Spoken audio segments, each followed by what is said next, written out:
I grew up in the Philippines, and honestly, climbing trees was basically my full-time job as a kid. No health insurance needed, just pure childhood stupidity and the occasional broken bone. I was 10, bored out of my mind, when I spotted this rambutan tree loaded with fruit. Next to it, some sketchy ruins that adults kept telling us to avoid.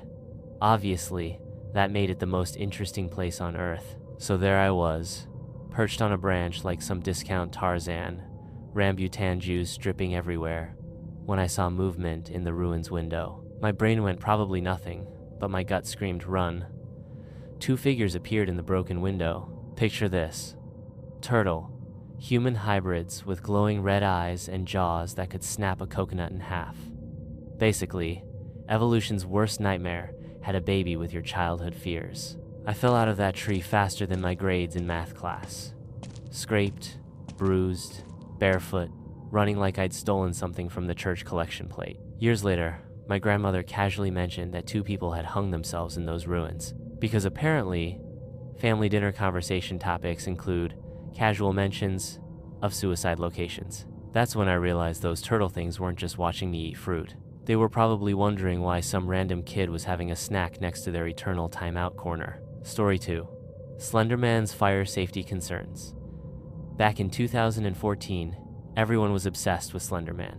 We talked about him like he was some celebrity we totally want to meet, which says a lot about our collective sanity as 4th graders. One night, I had this nightmare where Slenderman was chasing me through an aquatic center, because apparently, even interdimensional beings need to stay hydrated and maintain their cardiovascular health. I woke up, ran to my parents' room like some horror movie cliche, and they let me sleep on their floor. 30 minutes later, our fire alarm decided to throw its own little tantrum.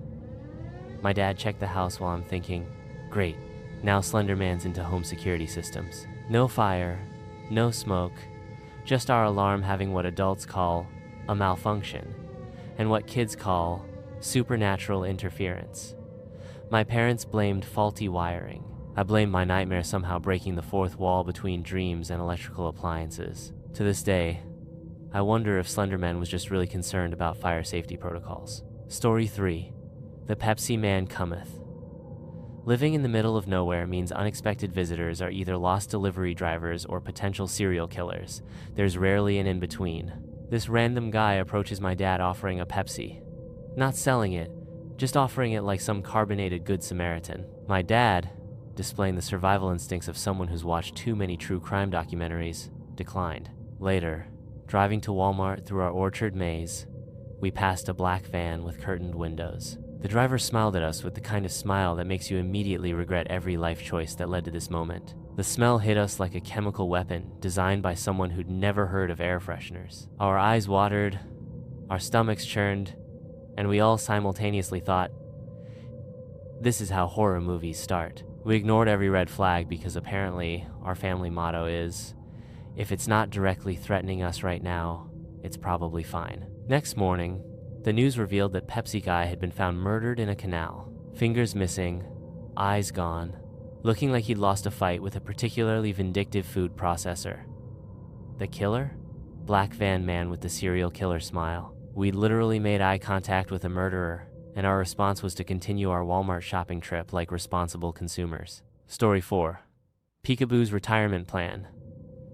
When I was 4, I apparently had an imaginary friend named Peekaboo. Except, imaginary friends usually don't make your entire family question their life choices and consider moving to another dimension. I'd ring doorbells at empty houses asking if Peekaboo could come out and play, because nothing says well-adjusted child like trying to make playdates with potentially haunted real estate. Peekaboo looked like someone had ordered a child from a sketchy online marketplace and received a defective product. Messy hair, tattered clothes, and a voice that could make grown adults reconsider their stance on the existence of evil. He'd hide in our bathroom doorway, then sprint toward me screaming, "Peekaboo!"